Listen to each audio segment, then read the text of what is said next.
sa panig na mga riders dito sa Quezon City, dahil sa yan po ay binito ni Quezon City Mayor Bautista. Pero ano ho ba ang kahalagahan, Mar? Yung isinusulong nyo na dapat iba yung talagang yung may plate number ba? Ano ba yan? Plaka best po na numero sa likod ng best po. So talagang kung ano nakasulat na plaka sa motorsiklo, nandiyan, so mas madali yung mapagkakakilanlan. Well, doon po sa komentaryo ng ibang mga kasama namin, in fairness naman kay Mayor, maganda naman yung adhikain ni Mayor Bautista regarding po rito. Siguro may mga kulang lang para maipatupad ng gusto itong reflectorized plaka best na iniihahin po ng isang konsihal dito sa Quezon City. Malaki ho ang naitutulong po nito, lalo na po sa gabi. Visible po kami. Pangalawa, nakakatulong ho kami sa mga mamamayan pag once nakita ho at may gumamit na isang krimen at walang naka-plaka best, ay madali ho ma-identified.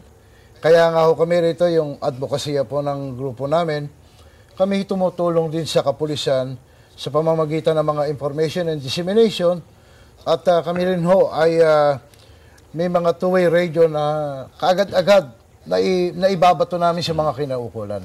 Pero bagamat masasabi natin na hindi garantiya yan, pero maaaring makatulong.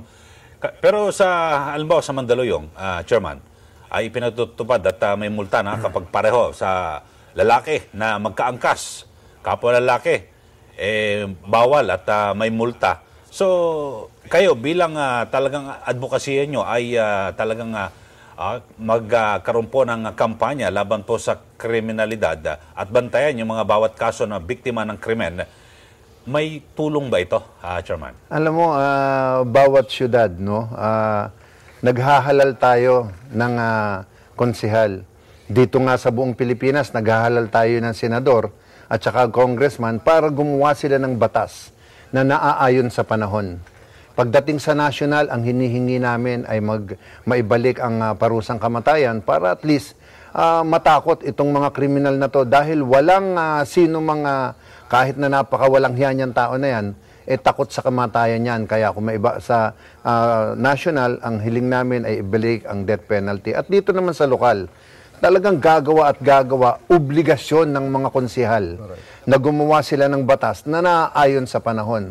Kamukha nga sa Mandaluyong, ang batas na minungkahi nila ay yung riding in tandem. Kumbaga sa ay hihigpitan nila. Kaya nga ito ay isang paraan din ito na kung saan ay makakapigil din ito sa paglaganap ng riding in tandem, lalo-lalo na na-identify natin ay sa katunayan, ilan ang nahulihan nila ng armas. At saka dito naman sa Quezon City, talagang yung ating konsehal na si Ronnie Ludovica, gumawa naman siya ng paraan, no? Ito nga, yung plaka best na ito ay nagkataon na isinusulong ng Volunteer Against Crime and Corruption. Kami ay nagpadala sa LTO mismo na ito ay maging batas na pag ikaw ay nag-renew ng lisensya, kung ikaw ay nagmumotor, kailangan ay meron kang plaka best. Parang ito, yung alam nyo, yung early warning device. Kasi, sa gabi, sabi nga nila, ang unang-unang purpose nitong plaka best ay hindi dun sa riding in tandem agad. Yung security nung nagmumotor. Pangalawa, yung bakit may numero. Ito ay seguridad naman nung motorsiklo nung may-ari dahil pag nagmotor ka at hindi nagmatch dun sa sa motorsiklo mo yung numero, ay pwede kang hulihin at papansinin ka ng taong bayan. At isa pa, malilinis natin ang ating kapulisan na kung saan hindi sila pwedeng sumakay ng motor nang hindi kanila. Ngayon nga, ang Quezon City, ang daming nahuli. Siguro na less than 300 na yung nahuli.